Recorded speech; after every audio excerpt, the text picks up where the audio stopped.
I was a young woman, I discovered my entire identity was a lie. None of these people are my real family. I was kidnapped in the late 60s by my so-called lover. It doesn't look like you were ever reported missing. What makes you so sure you were abducted? According to all public records, I do not exist. All right, so this movie is for sure to be a talker. It's called Not My Family, the Monique Smith Story. Set to air on Lifetime this weekend. It's about the longest living Jane Doe, who was abducted as a toddler. We have the pleasure this morning with the film's director, Tailiah Breon, and via Zoom, Monique Smith, who this is all about. First of all, thank you both for being here with us this morning. Thank you for having me. Yeah, absolutely, Monique. Good to see you. Thank you, thank you. Thank you for having me. Of course. So, Tailiah, I want to start with, how did you find this story? Because I don't think a lot of people know about this story at all. Absolutely. I actually had a call from a friend, D'Angela Proctor, who is an executive producer on this project, and she brought the story to me. She said, I have one. I think you need to read it. You need to hear about it. It's going to really be inspiring to a lot of people. And that was kind of my first introduction to finding out about Monique's story.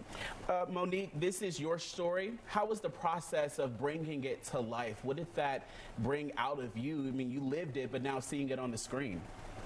It was trauma on top of trauma, because after enduring almost 2 decades of abuse, to come to people and say I'm a missing child, but I'm standing there almost 30 years of age, to have people right now, the message is to listen to victims, you know, when they're trying to share their story.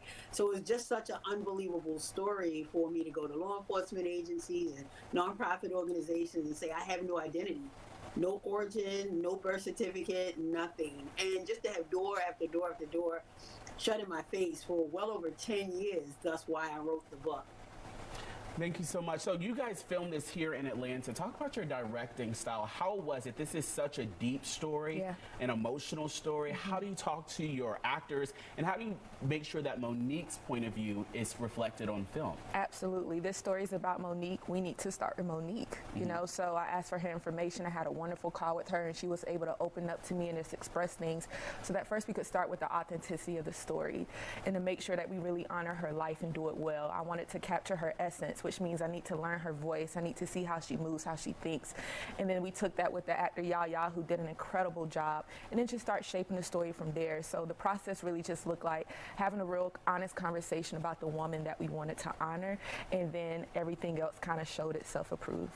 Monique, was this therapeutic for you at all? Talk about those feelings. Did this help with healing for you watching this? Oh, absolutely, absolutely. Just to be believed, to be heard, and then for individuals to invest in you was just heartwarming. It just added that extra energy. The new fuel for the journey is what it brought. Now, were you on set at all? Did you bring her on set to help watch it, or did you want to wait until the movie was over to see it? Did you bring her in? Monique was on set, and I really enjoyed that, because there's a moment at the end of this movie, without spoiling it for anyone, where it offered an opportunity to have the real woman who we're telling the story about make an appearance and give that final wink to camera for herself, and we were able to make that happen. I read the script, I had this idea, I talked to network and the producers about it, and I said, hey guys, I really feel like we need to bring Monique in to be a part of her own story while we end it. I called Monique, I asked how she thought about it, and she said, I would love to do that, and the rest was history, so she was there. I have to ask, as a black woman and being a director, we don't see many of them, how important is it for you to be in that director's chair? It means everything. It means everything for the story that's being told. It means everything for how you conduct yourself through actually executing the story and the relationships you build.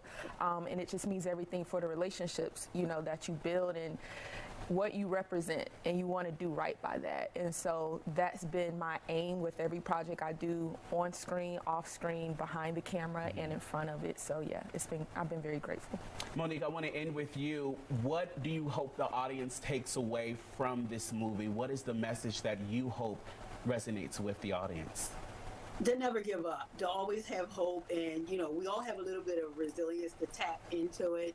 And when it comes to missing children, I always share that all missing children are dead. We're out here, and you know, after 20, 30, 40, 50 years, they just forget about the missing milk carton children. But here is something so prevalent that's still continuing to happen. I'm excited about that. And the last thing is African American, like you said, you just asked Tailiah about being a woman of color. it's over 600,000 people go missing every single year, and well over 40% are people of color. So this will take the awareness to a whole new level to show that what's actually happening out here, but what we can do. This is a call to action like no other. I'm grateful for that. Monique Smith, way to wrap it up. Thank you so much, and thank you for being here. Thank you. You have to watch this. The Not My Family, the Monique Smith Story. It airs this Saturday, April 12th. On Lifetime. All right, coming up, imagine you're minding your own business, you're skiing down a mountain.